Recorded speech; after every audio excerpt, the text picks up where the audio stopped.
albeit in a small way. But now that we have started to differentiate what all our individual pages look like, I'm going to continue that in this lesson, in that I'm going to introduce something called rollover images.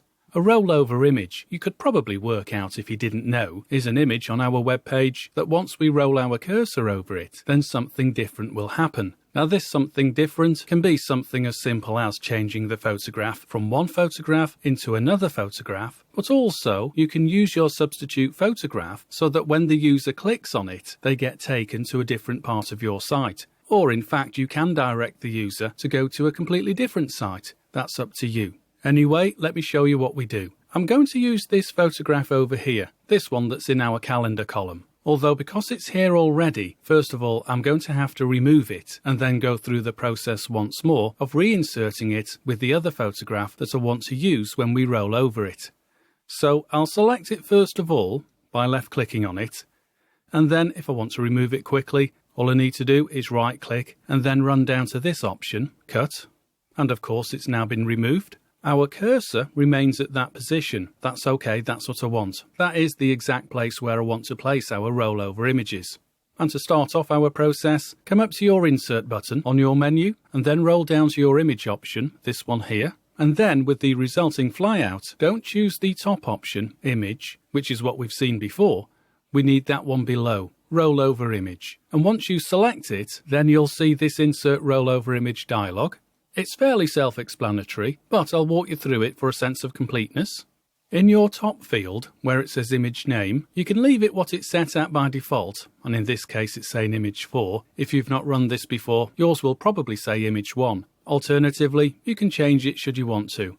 I'm going to do that. I'll remove this default title, and I can automatically remove this by substituting it because it's highlighted already, so all I need to do is begin typing. I'll call it Rollover 1. And then now, in the field below, the one marked Original Image, well, this will be the photograph that you want to display when anybody loads up your web page, i.e. it will be the main photograph that displays when the cursor doesn't roll over it.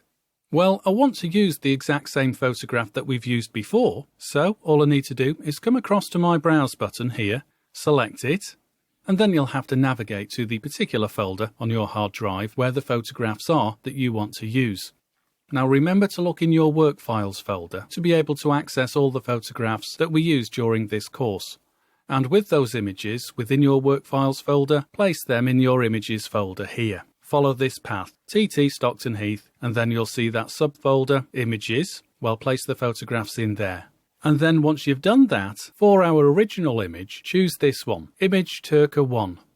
And then run down and OK it. Once you've done that, we need to choose a rollover image, i.e. the second photograph that appears once we roll our cursor over that first image.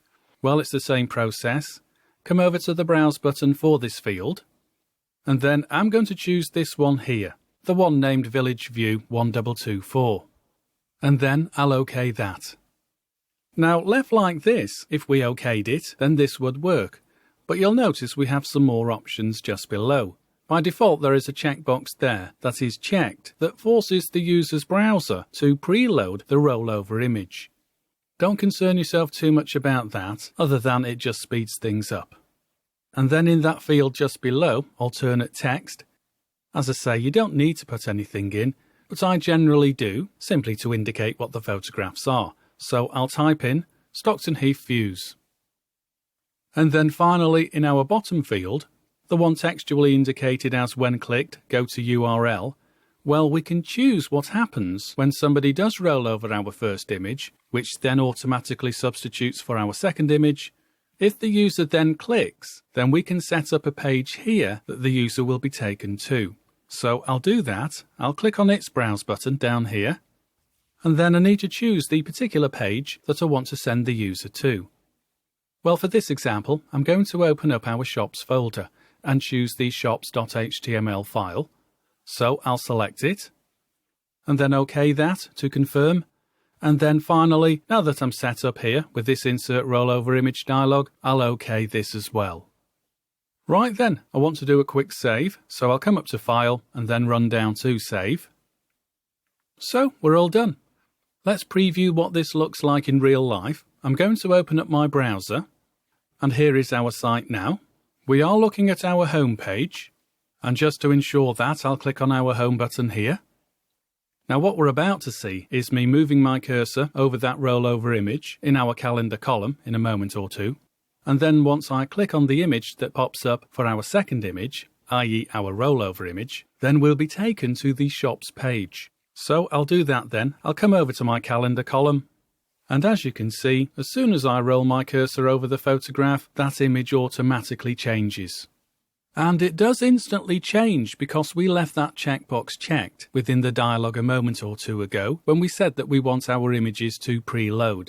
If we hadn't done that, then as soon as we roll over our first image, then the browser will have to fetch that information from your folder, and then once it has retrieved the information, i.e. the photograph, only then will it display it. Now these photographs are quite small, so it probably wouldn't take that long. However, with larger file sizes and with the connection speed of some browsers, then that would take a little bit longer and wouldn't appear as smooth as this if we'd have left that checkbox unchecked. Notice also that when I move away we flick back to the original photograph, but our cursor changes back to the arrow tool, and it's when we roll back over the photograph that the cursor changes to the hand tool. And it does change to that hand tool because that now means that this photograph has a live link. And that link is the one that we set up. If we clicked on here, then we would be taken to our Shops page. I'll do that now. I'll click on here, and we do instantly get taken to our Shops page. Now because so far we haven't really adapted or dramatically changed any of the content within the different pages, then of course it will look very similar to our index page. We'll sort that out in a few moments' time. But we do know that we are looking at the Shops page because, well, remember what we did in the previous lesson? We set up the title up here to indicate what page we are looking at. In this case, we can see that we are looking at the Shops page. Whereas if I click on Home once more on the navigation to move back to our original page, then within the title field up there, we now see that we are looking at the home page. Consequently, because we are looking at the home page, this is the page that we set the rollover image on, as you can see when I roll my cursor over it. Okay then, now I'm going to go back over to Dreamweaver so that I can start adapting our Shops page so that it does in fact look different to this index page, our home page. I'll close our index page now by closing on the cross here, and then I'm going to open up my Shops page. Now I can do that from my Open a Recent Item column here. There it is. If your Shops page doesn't show here, then you are going to have to go over to the Files panel, open up the Shops folder, and then double-click on the Shops HTML file. As it is, I can click here, so that's what I'm going to do. OK, and there is my Shops page. The first change I'm going to make is with this large photograph here. I want to substitute this, not as a rollover image, although I could have done that. I'm simply going to substitute this photograph with a different photograph, so that when we do look at the two different pages, our home page and this Shops page, we can visually see that there is a difference too.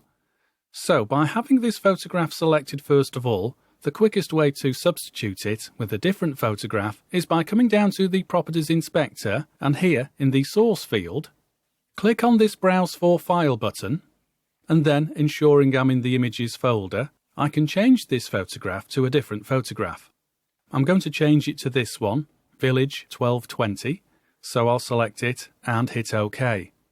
And there we go, we now have a new photograph there. As I say, this isn't a rollover image, this is just a simple photographic change. I'm going to save it, so I'll come up to File and roll down to Save. And then just before we finish, I'm going to make another change here. Where we've got our heading, Stockton Heath, the little village with a big heart, well, I'm going to adapt that slightly, so I'll place my cursor at the end there, and then repeatedly hit my backspace button to remove those couple of words at the end. And then I'll type in now, Great Shopping for All. So our heading here now reads, Stockton Heath, the little village with great shopping for all. So once we preview this in a browser, this Shops page will now be markedly different to our index page. I'll do another save. I'll come up to File and roll down to Save again. And I'll open up my browser once more to preview this. Now as you can see, we are still looking at our home page. We've not made any other alterations to this yet, and here is the main photograph that we've seen many times so far during this course. But if I now go over to my shops page, and I'll do it by using our rollover image, I'll roll over the photograph here within our calendar column, and once our rollover image does change, well, I can left click to be taken to our shops page.